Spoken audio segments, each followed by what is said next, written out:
Assalamualaikum warahmatullahi wabarakatuh. Nama saya Akmal Amrullah dengan NIM 2461305. Saya dari kelas praktikum E.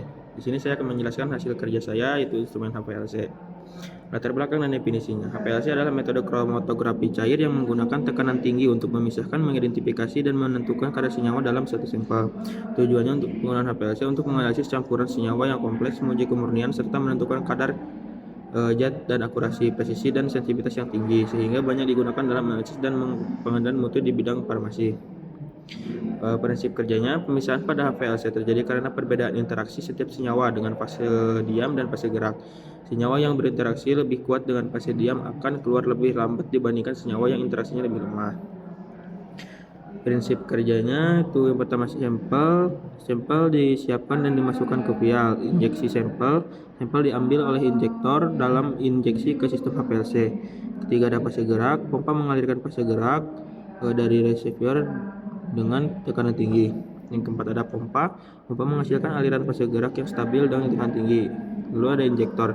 Sampel masuk ke alir fase gerak dan dibawa menuju kolom HPLC. Terjadi pemisahan senyawa berdasarkan perbedaan interaksi dengan fase diam dan fase gerak. Selanjutnya ada detektor. Senyawa yang keluar dari kolom dideteksi dan diubah menjadi sinyal listrik. Lalu ada sistem data atau komputer. Sinyal diolah dan ditampilkan sebagai kromatogram.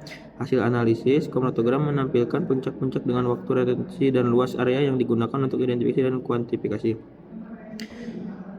Ini ada komponen instrumen dan fungsinya. Pelarut menyimpan fase gerak yang digunakan dalam analisis. Pompa fungsinya untuk mengalirkan fase gerak dari reservoir ke seluruh sistem dengan tekanan tinggi. Injektor fungsinya memasukkan sejumlah kecil sampel ke dalam aliran fase gerak secara otomatis. Yang keempat, ada kolom, fungsinya untuk tempat terjadinya pemisahan senyawa. Yang kelima, ada detektor, mendeteksi senyawa yang keluar dari kolom dan mengubahnya menjadi sinyal listrik. Lalu ada data sistem, fungsinya untuk mengolah sinyal dari detektor dan menampilkan sebagai kromatogram. Selanjutnya ada cara kerja detektor. Detektor umumnya mengukur perubahan absorbansi senyawa saat keluar dari kolom. Sinyal listrik yang dihasilkan diubah menjadi kromatogram dan komputer. Kualitatifnya itu identitas senyawa ditentukan dari waktu retensi atau RT. Kuantitatifnya jumlah atau kadar senyawa ditentukan dari luas puncak menggunakan kurva kalibrasi. Selanjutnya ada kelebihan dan kekurangan. Kelebihannya untuk akurasi dan presisi tinggi, sensitivitas tinggi, analisis cepat, dapat menganalisis berbagai jenis senyawa dan membutuhkan sampel dalam jumlah kecil. Kekurangannya, harga alat mahal, biaya perawatan tinggi, membutuhkan pelarut berkualitas tinggi, preparasi sampel cukup rumit, limbah pelarut organik dapat mencemari lingkungan.